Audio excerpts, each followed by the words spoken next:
আসসালামু আলাইকুম। আমরা আজকে রয়্যালবাড়ি ইউনিয়নে গামরুলি ব্লকে হরিপুর গ্রামে সফল সরিষা চাষি সিরাজ মিয়ার জমিতে আসছি।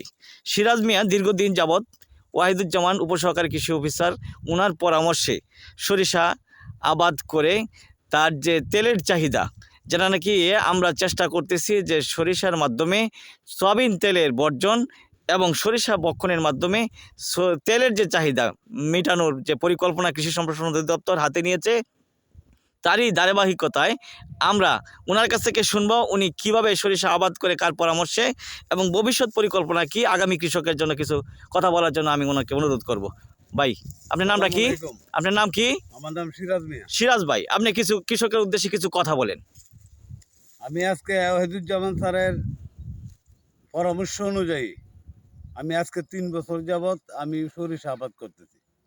এতে আমি খুবই লাভবান।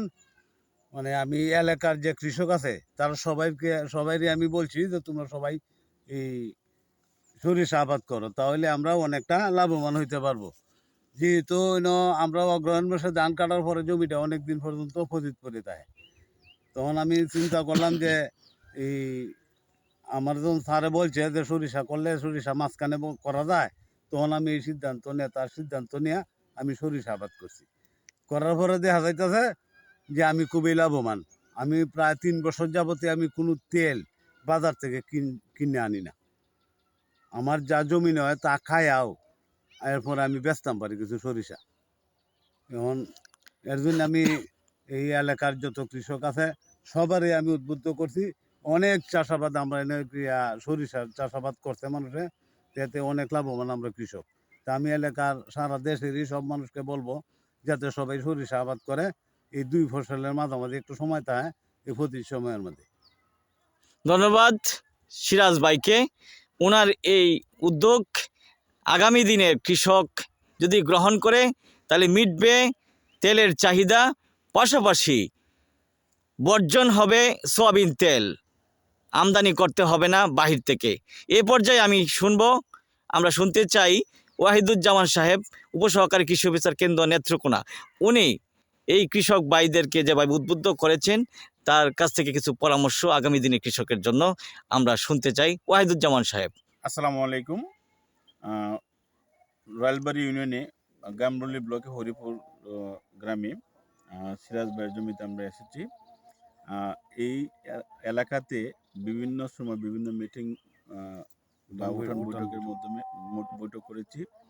ওই উঠান বৈঠক প্লাস বিভিন্ন কৃষকদের যে পরামর্শ দিয়েছি, এর মধ্যে সিরাজ ভাই যে মানে তার জমিটা পুরাপুরি সবটা জমি উনি সরিষা আবাদ করেছেন। ওনার যে চাষের জমিটা আছে সবটাই সরিষা আবাদ করেছেন।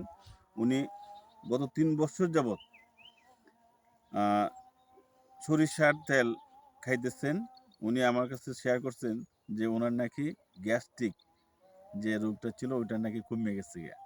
তাই আমি আশা করব সিরাজ ভাই যেভাবে এলাকার লোকজনকে উদ্বুদ্ধ করতেছেন, এভাবে যদি মানে কৃষক আগামী দিন এই আমন কাটার পর দীর্ঘ প্রায় 2 মাসের মতো জমিটা পতিত থাকে, এই পতিত সময়টার মধ্যে যদি ওনারা ওই জমিটার মধ্যে ওই সরিষা আবাদ করেন, তাহলে অবশ্যই ওই তেলের ঘাটতি পূরণ হবে এবং আমরা সুস্বাস্থ্য অধিকারী হব।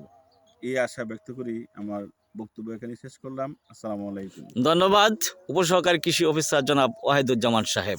আগামী দিনের কৃষি ও কৃষককে এগিয়ে নিয়ে যাবে এবং তেলের যে চাহিদা মিটবে ওনার পরামর্শে এবং বর্জন হবে সয়াবিন তেল। আগামী দিনের কৃষকের জন্য পাথেয় হয়ে থাকবে সিরাজ মিয়া। আসসালামু আলাইকুম। ধন্যবাদ সবাইকে। আমি প্রতি বছরেই প্রায় 15 থেকে 20 মণ আমি সরিষা বেচতে পারি।